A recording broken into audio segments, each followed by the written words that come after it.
Republic 24। मैं हूं राजू कुमार। मैं गया जी शहर के हर छोटी बड़ी खबर पर नज़र रखता हूं और आपके सामने लाने का प्रयास करता हूं। अभी जो है बिहार की राजनीति धीरे धीरे गर्म हो रही है, क्योंकि आने वाले विधानसभा चुनाव में सभी पार्टियां अपना अपना वादे कर रही है।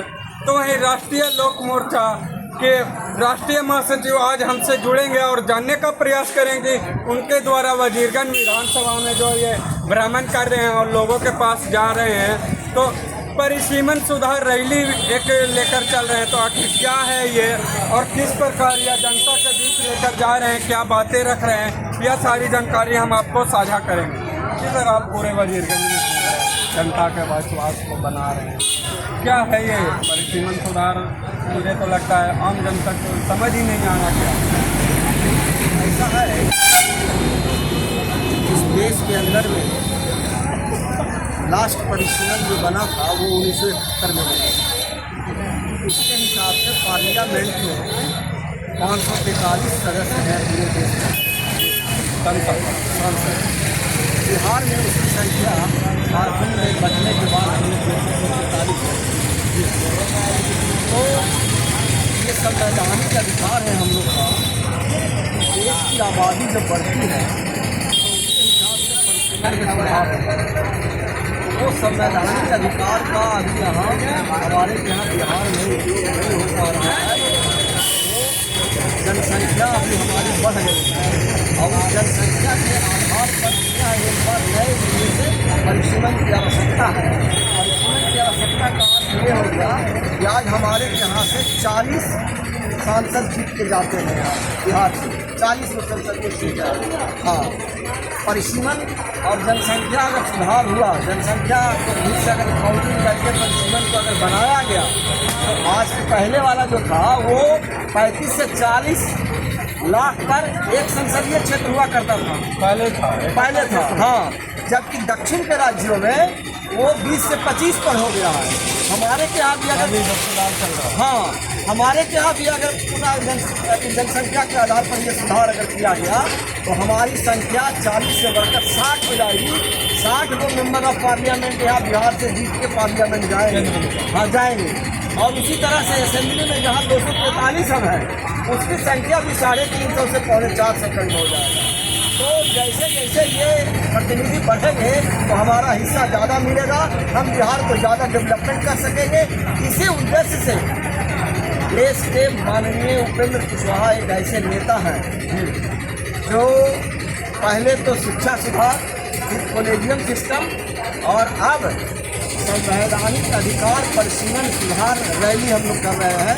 पहला रैली हम लोग विक्रमगंज में किए, दूसरा मुजफ्फरपुर में किए।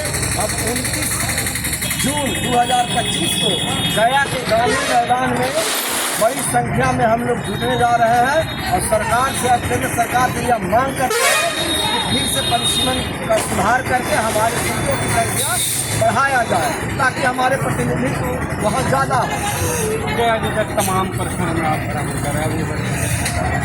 आसान भाषा में लोगों को जाकर कैसे समझाते हैं कि परिसीमन क्या है और कैसे इससे कार्य होता है और ज़रूरत आम जनता को क्या है इससे संबंध है?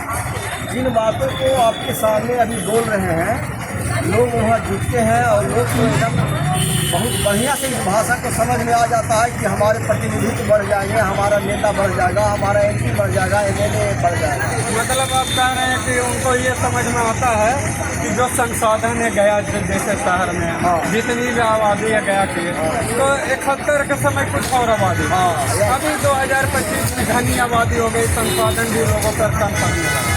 तो कहीं ना कहीं यहाँ भी 2 सीट हो जाती तो केंद्र से बजट ज़्यादा आसान भाषा में। यस वही आसान भाषा में।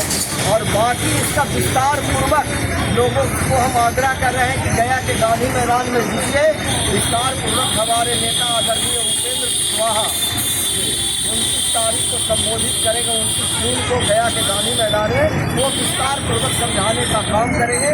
हम लोगों को निमंत्रण देने आए हैं, बुलाने आए हैं कि आप लोग आइए और वहाँ आकर आदरणीय नेता उपेंद्र कुशवाहा जी का परिसीमन सुधार पर अपना वक्तव्य सुनिए और वो किस तरह से विस्तार से समझाने का काम करते हैं। इसी क्रम में आज हम लोग यहाँ मानपुर क्यालीपुर में घूम रहे हैं। हम लोग 10 दिन से दौरा कर रहे हैं। वजीरगंज में कई गाँवों में दौरा किया, कल नीमचक मथानी में गए, आज बेला में गए और उधर से घूमते हुए आज आए हुए हैं यहाँ और लोगों को आह्वान कर रहे हैं कि लोग 29 तारीख को वहाँ आकर पहुँचें। हम डॉक्टर राम कुमार मेहता, राष्ट्रीय लोक मोर्चा के राष्ट्रीय महासचिव। देखिए, कुछ इस प्रकार राम कुमार मेहता जी हमें बताए हैं कि परिसीमन सुधार क्यों आवश्यक है। आज के संदर्भ में जहां संसाधनें बहुत कम हो गई है तो वहीं लोगों की आवश्यकता बढ़ती जा रही है। तो इसी संबंध में आप समझ सकते हैं कि 1971 में हमारे देश की आबादी जो है कहीं और कुछ रही होगी और आज के जो है वह 1,40,00,000 हो गई है। जहां हम बात करते हैं देश की आबादी का तो 80 करोड़ लोग आज भी गरीब कल्याण योजना के अंतर्गत प्रधानमंत्री अन्न योजना से जुड़े हुए हैं और वह प्रति महीना 5 किलो अनाज पर ही जीवित है। क्या यह परिसीमन सुधार नहीं हो सकता या फिर यही स्थिति बनी रहेगी?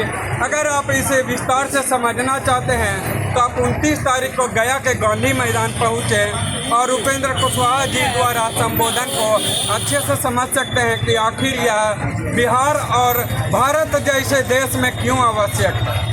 आप देख रहे हैं गया रिपब्लिक, राजू कुमार के साथ, गया बिहार से।